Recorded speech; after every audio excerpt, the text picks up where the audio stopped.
بسم اللہ الرحمن الرحیم۔ ماہ رمضان کریم کے نورانی لمحات جاری و ساری ہیں۔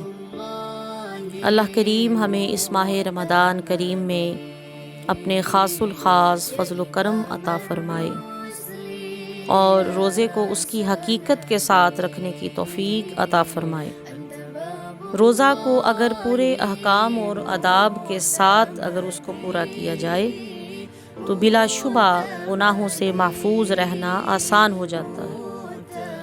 البتہ اگر کسی نے روزے کے لوازمات کو خیال نہ کیا اور روزہ ہونے کے باوجود بھی گناہوں میں مشغول رہا، نفسانی خواہشات سے باز نہ آیا، حرام کمانے غیبت کرنا نہ چھوڑا، تو روزہ یعنی فرض ادا تو ہو جائے گا مگر روزہ کے برکات اور ثمرات سے محروم رہے گا۔ حضرت ابو عبیدہ بن جراح سے مروی ہے کہ رسول اللہ صلی اللہ تعالیٰ علیہ وآلہ وسلم نے فرمایا، روزہ ڈھال ہے جب تک اس کو پھاڑ نہ ڈالے۔ حضرت ابو ہریرہ سے مروی ہے کہ نبی صلی اللہ علیہ وآلہ وسلم نے فرمایا، جو شخص روزہ رکھ کر جھوٹی بات اور غلط کام نہ چھوڑے تو اللہ کو کچھ حاجت نہیں کہ وہ گناہوں کو چھوڑے بغیر محض کھانا پینا چھوڑ دے۔ ان احادیث مبارکہ سے یہ بات بالکل عیاں ہو گئی اور واضح ہو گئی کہ روزہ بھی ایک نورانی لباس کی طرح ہے اور اس کی حفاظت بھی ہمارے اوپر کرنا انتہائی ضروری ہے۔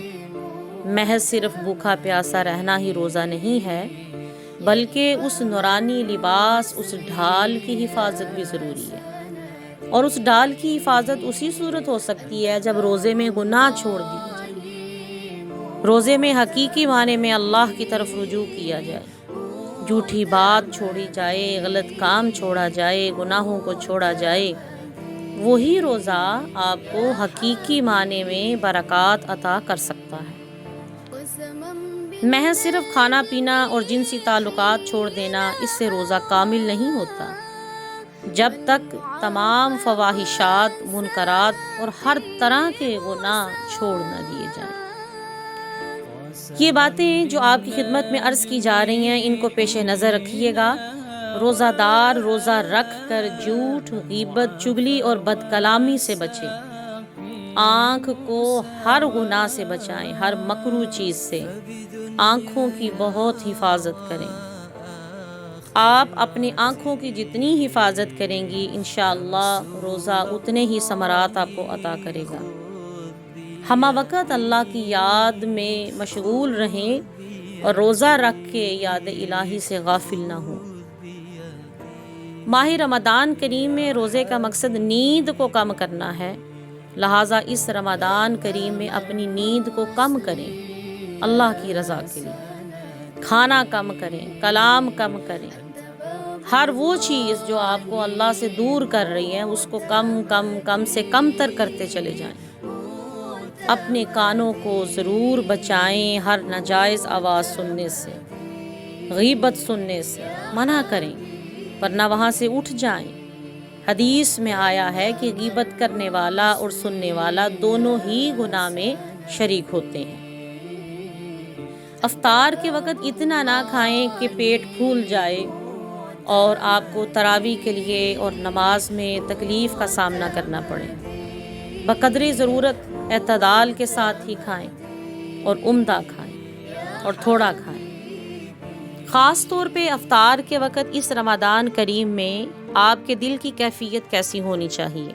دل میں خوف ہو اور امید بھی ہو۔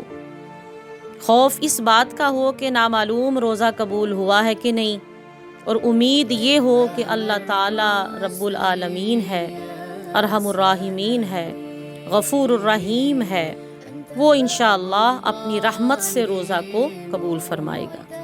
تو یہ کیفیت جب تک انسان کے دل میں پیدا نہ ہو اور گریہ زاری نہ ہو، اس وقت تک روزے کی قبولیت کا کچھ کہا نہیں جا سکتا۔ اپنے تمام ہی اعضاء کو گناہوں سے بچائیں، یہ ہے دراصل روزہ کی حفاظت۔